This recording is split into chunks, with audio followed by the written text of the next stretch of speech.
Good evening from the capital of Bhubaneswar, which is also known as the city of temples. तो अभी Lingaraj temple स्थापत्य कला का अद्भुत नमूना है। इतना भव्य मंदिर मैंने तो अपनी लाइफ में पहले कभी नहीं देखा था। आज के समय पे हम कितना भी आर्ट बनाएंगे, लेकिन ये उस समय के लोगों की जो भावनाएं हैं उसको प्रदर्शित नहीं कर पाएंगी। कलिंग आर्किटेक्चर का टेम्पल भारत में और कहीं तो मिलेगा नहीं, लेकिन जैसे आप भुवनेश्वर आएंगे आपको कलिंग आर्किटेक्चर के अलावा कोई और टेम्पल मिलेगा नहीं। तो मुक्तेश्वर की तोरण तले मूर्तियों की माया बसी, in the land where river flows and temples rise with grace.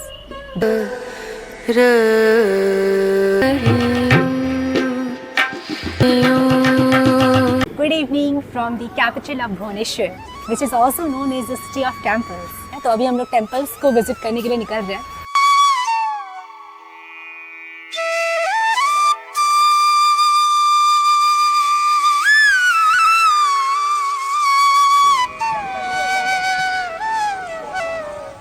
अभी मैं भुवनेश्वर के लिंगराज टेम्पल के सामने खड़ी हूँ और लिंगराज टेम्पल स्थापत्य कला का अद्भुत नमूना है।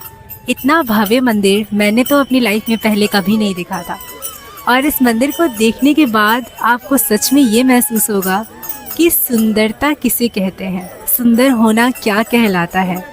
ये मंदिर सिर्फ भव्य ही नहीं है बल्कि डीपली स्पिरिचुअल से आपको कनेक्ट करने का पूरा इसके भव्य वातावरण में शांति है। आपको इतना स्पेस मिलता है कि आप बैठ के मेडिटेट कर सकते हो। मेन मंदिर तो बहुत बड़ा है, उसके आसपास 50-60 छोटे छोटे सुंदर पत्थरों से काटे गए मंदिर भी हैं और यहाँ पे बहुत सारे लोग तो हैं मंदिर के अंदर। फिर भी आप भगवान के साथ एक विशेष जुड़ाव महसूस करते हो। ऐसा लगता है कि आप हो और आपके प्रभु हैं जो कि शिवा हैं। ये पूरा का पूरा मंदिर भगवान शिव को डेडिकेटेड है, भगवान शिव के सारे लिंगम को डेडिकेटेड है। यहाँ पे जो शिवलिंग है वो आपको नॉर्मल शिवलिंग की तरह ना दिख के एक अनशेप्ड ब्यूटी में है, जिसको कहा जाता है कि वो स्वयं भू है। मंदिर के प्रांगण के अंदर फ़ोन अलाउड नहीं था, इसलिए हम लोग फ़ोन लेके नहीं गए थे और हमने 3 घंटा बिना फ़ोन किए जब अंदर बिताया तो शायद वो फ़ोन को ले जाने से कई गुना ज़्यादा कीमती साबित हुआ। बाहर से सिर्फ मंदिर का सबसे ऊंचा वाला शिखर हमें दिख रहा है और मतलब ताजमहल की ब्यूटी के बारे में तो सब जानते हैं, लेकिन मैं बस इतना कहना चाहूँगी कि इसकी आर्किटेक्चरल ब्यूटी अगर उससे ज़्यादा अच्छी नहीं है तो उससे कम्पीट करती है। लेकिन ताजमहल के अंदर जो एम्प्टीनेस हमें फील होता है वो यहाँ नहीं होता है। ऐसे लगता है कि सब चीज़ें कुछ भरी सी हैं और मतलब स्तब्धता का कोई सीमा नहीं है इस मंदिर के अंदर। इतना ही कहना चाहूँगी मैं इस मंदिर के सामने से। और भुवनेश्वर की और भी मंदिरों को, जो कि कहा जाता है कि ये मंदिरों का ही शहर है, मंदिरों को हम लोग एक्सप्लोर करने का प्रयास करेंगे, क्योंकि यहाँ के सारे मंदिर में पत्थरों को काट के वही ब्यूटी प्रदर्शित करने का प्रयास किया गया है।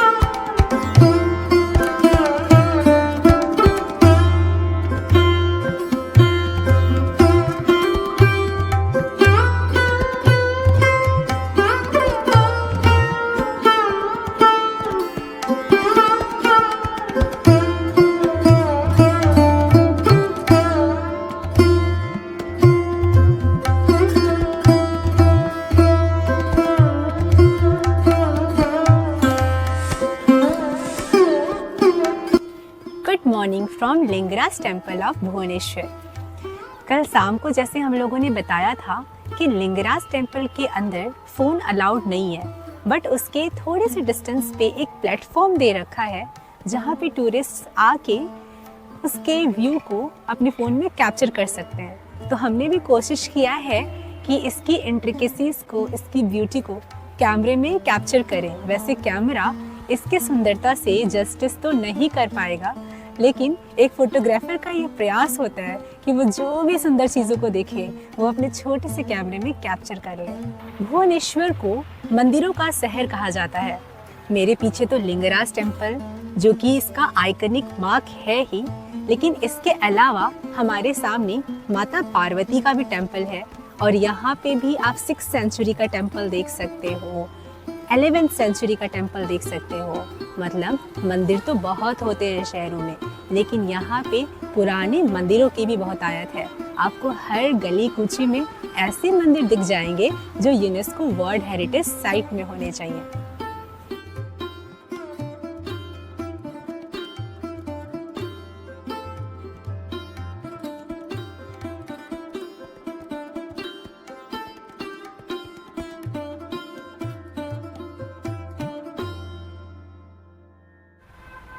स्वागत है भुवनेश्वर के एक बेहतरीन और स्थापत्य कला के अद्भुत नमूने मुक्तेश्वर टेम्पल में।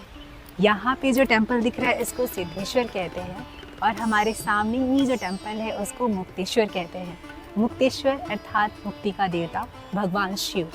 और ये मंदिर उड़ीसा के या भुवनेश्वर के बहुत ही प्रसिद्ध मंदिरों में से एक है और इसे भी 10वीं शताब्दी में ही बनाया गया था। कलिंग और उड़ीसा आर्किटेक्चर का एक बेहतरीन नमूना। इसके पत्थरों पे उकेरे गए हैं हमारी पौराणिक कथाओं की बहुत सारी चित्रकलाएं, जैसे कि नागराज हो गया और एकदम शांत मुद्रा में बहुत सारे विमेंस की स्टोरीज़ हो गई। और इसके अंदर भी एक शांत शिवलिंग है जहाँ पे आप घंटों बैठ के मेडिटेट कर सकते हैं। इतना शांत वातावरण मंदिर के अंदर होना ज़्यादातर संभव नहीं होता है, लेकिन मुक्तेश्वर और सिद्धेश्वर टेम्पल में यह आपको मुमकिन दिखता है। जैसे कि हमें पता है कि भुवनेश्वर को मंदिरों का शहर कहा जाता है, तो ये जो टेम्पल है लिंगराज टेम्पल से 1.5 किलोमीटर के डिस्टेंस पे है, लेकिन उसके बीच में ही हमें बहुत सारे अन्य टेम्पल्स भी देखने को मिलते हैं। जैसे कि हमारे सामने ही इस टेम्पल से निकलते ही पड़ता है केदारेश्वर टेम्पल। तो लिंगराज टेम्पल के अंदर भी सारे मंदिरों को बना रखा है, जैसे सोमनाथ का मंदिर हो गया या फिर विश्वनाथ टेम्पल हो गया। सारे लिंगों का दर्शन आपको मिल जाता है। यहाँ पे भी 2 मेन टेम्पल्स हैं, उसके अलावा 7-8 छोटे छोटे टेम्पल्स भी आपको देखने को मिल जाते हैं। यहाँ की अद्भुत चित्रकारी तो जब तक आप अपनी आँखों से नहीं देखेंगे तब तक आपको यकीन नहीं होगा कि भाव क्या है। बहुत सारे चित्र तो मिट चुके हैं, लेकिन फिर भी हज़ारों साल पुरानी कहानी को कहते हुए ये पत्थर आपसे बता रहे हैं कि उस समय के लोग कितना जीवंत रहे होंगे। आपको अनायास ही उन लोगों के प्रति एक ग्रेटफुलनेस महसूस होता है कि हम लोग के लिए वो धरोहर के रूप में क्या छोड़ के गए हैं। ये यहाँ पे कहने की ज़रूरत ही नहीं पड़ती है कि धरोहर से हमारा जुड़ाव होना चाहिए और हमें इसकी सुरक्षा करनी चाहिए। अगर आपको इसे देखकर आपका दिल ना पिघल जाए तो फिर कहिएगा, क्योंकि इसका एक एक पत्थर, इसकी एक एक बारीकियाँ प्रिजर्वेशन की हकदार हैं। आज के समय पे हम कितना भी आर्ट बनाएंगे, लेकिन ये उस समय के लोगों की जो भावनाएं हैं उसको प्रदर्शित नहीं कर पाएंगी। हम लोग अपने टाइम के प्रेजेंट में हैं और वो लोग अपने टाइम के थे, तो उसको उन्होंने इस पत्थर पे ऐसे उकेरा है, ना जाने कितने सदियों तक आने वाले लोगों को ये अपनी कहानियाँ सुनाएंगी और हम भी इसका एक हिस्सा बन के अपने आप को बहुत ही पॉजिटिव एनर्जी से भरा हुआ मान रहे हैं। इस मंदिर में एक प्यारा सा लेक भी है जहाँ पे देखो एक बत्तख, वाह क्या कहना है इसका। और सबसे खूबसूरत चीज़ कि अगर आप सुबह में मुक्तेश्वर टेम्पल पे आते हैं तो बहुत कम लोग इस मंदिर के प्रांगण में होते हैं, तो यहाँ पे आप घंटों बैठ के मेडिटेट कर सकते हैं। लिंगराज आइए, मुक्तेश्वर टेम्पल पे आइए। ये हमारा तुलसी का पौधा जो कि इस गमले में लगाया हुआ है हमारे मंदिर की शान को बढ़ा रहा है। कलिंग आर्किटेक्चर का टेम्पल भारत में और कहीं तो मिलेगा नहीं, लेकिन जैसे आप भुवनेश्वर आएंगे आपको कलिंग आर्किटेक्चर के अलावा कोई और टेम्पल मिलेगा नहीं। तो और यहाँ पे तो मतलब एक के बाद एक टेम्पल, 8वीं शताब्दी, कोई 10वीं शताब्दी, कोई 12वीं शताब्दी, ऐसे पुराने टेम्पलों का मिलना उत्तर भारत में ज़रा मुश्किल सा हो जाता है। लेकिन उड़ीसा के भुवनेश्वर में हमारे पास बहुत सारे धरोहर हैं, तो इसे हम सबको प्रिजर्व करके रखना चाहिए और सारे यंगस्टर्स को भी देखने आना चाहिए। और साउथ इंडिया से तो यहाँ पे बहुत सारे लोग आ रहे हैं, बट नॉर्थ इंडियन से अभी थोड़ा सा टूरिस्ट का इन्फ्लो यहाँ पे कम है। So I request everyone who is watching this video to come here and appreciate the beauty because you can. जब मैंने भुवनेश्वर के इन खूबसूरत मंदिरों को देखना शुरू किया तो ऐसा लगा कि विश्व भर के आर्टिस्ट को यहाँ पे ज़रूर आना चाहिए, चाहे उसकी कला किसी भी क्षेत्र में हो, कविता के क्षेत्र में, पेंटिंग के क्षेत्र में, वास्तुकला के क्षेत्र में। तो मैंने कुछ कविताएं देखा, मुझे पता चला कि यहाँ पे हिंदी साहित्य के बेहतरीन कवि पहले ही बहुत कुछ इसके बारे में कह चुके हैं, और कहते भी क्यों ना, यहाँ का हर एक पत्थर एक कविता का डिमांड करता है। जैसे कि मुक्तेश्वर मंदिर पे एक कवि ने लिखा है, मुक्तेश्वर के तोरण तले मूर्तियों की माया बसी, कला का अद्भुत चित्रण यहाँ शिव की महिमा से सजी, कलिंग की अनुपम धारा अलौकिकता का साक्षी है, कलिंग की अनुपम धारा अलौकिकता का साक्षी है, मुक्ति की राह दिखाता मंदिर, यह शिवालय आस्था की राखी है। इसके अलावा सुमित्रा नंदन पंत ने भी इन पत्थरों पे उकेरी गई प्रतिमाओं के बारे में कुछ कहा है। वो कहते हैं, पत्थरों में जो बसी है कला की मधुर धारा, पत्थरों में जो बसी है कला की मधुर धारा, कलिंग की रचनाओं ने दिया है जग को सहारा। मूर्ति की ये अलंकारिता कितनी है अद्भुत, मूर्ति की ये अलंकारिता कितनी है अद्भुत, उड़ीसा की धरती पर दिखती कला की सुगंधित धूप, उड़ीसा की धरती पर दिखती कला की सुगंधित धूप।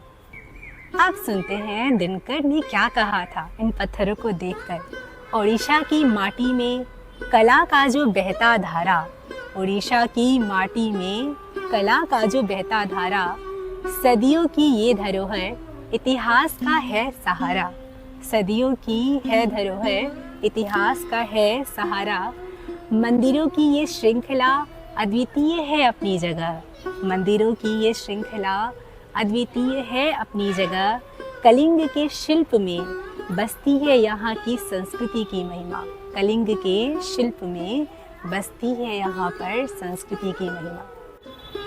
भुवनेश्वर के लिंगराज मंदिर के बारे में महादेवी वर्मा ने क्या कहा है? लिंगराज का वैभव अद्वितीय है यहाँ, लिंगराज का वैभव अद्वितीय है यहाँ, पत्थरों में बसी है शिव की महिमा जहाँ। उड़ीसा की इस पावन भूमि पर कलाओं का यह अद्वितीय गहना यहाँ, उड़ीसा की इस पावन भूमि पर कलाओं का यह अद्वितीय गहना जहाँ, हर कोने में है अध्यात्म का बसेरा, हर कोने में है अध्यात्म का बसेरा, यहाँ की हवाओं में है शांति का डेरा, यहाँ की हवाओं में है शांति का डेरा। इन कवियों को पढ़ के ऐसा लग रहा है कि उन्होंने मुझ पर कितना बड़ा परोपकार किया है, कि उन्होंने अंदर से उमड़ती हुई भावनाओं को इतना सुंदर शब्द दिया है। अभी आपको भी लगता है कोई भी यहाँ पे जो कवि नहीं होगा, उसको भी इन मंदिरों को देखकर कुछ ना कुछ तो कहने का इच्छा होगा ही। और जब आपको अपने कवियों का सहारा मिल जाता है अपनी भावनाओं को व्यक्त करने का, तो उससे सुंदर और कुछ नहीं हो सकता।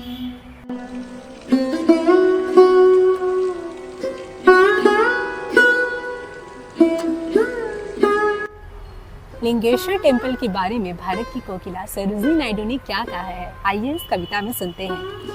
In the land where river flows, in the land where river flows and temples rise with grace, the Kalingeshwar stands aglow in stone and eternal trace.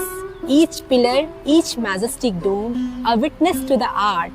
In Kalingeshwar, I find my home, a temple of the heart.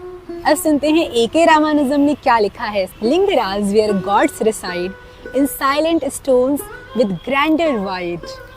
The echoes of prayers fill the air, the echoes of prayers fill the air, a temple's heart so rich, so fair. In each carved figure history stays, in each carved figure history stays, a journey through the ancient ways. Lingaraj with all its might, a beacon in the darkest night, a beacon in the darkest night. Rana, Rana,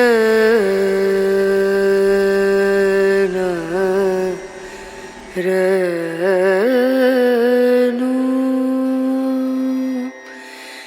Rana,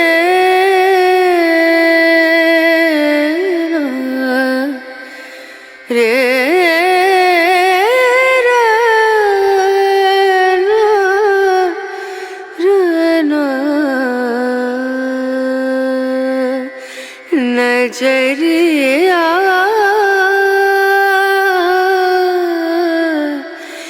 लागे नहीं कहीं ओ नजरिया लागे नहीं कहीं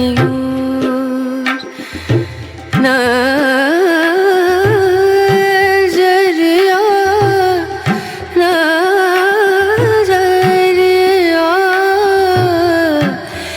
लागे नहीं कहीं लागे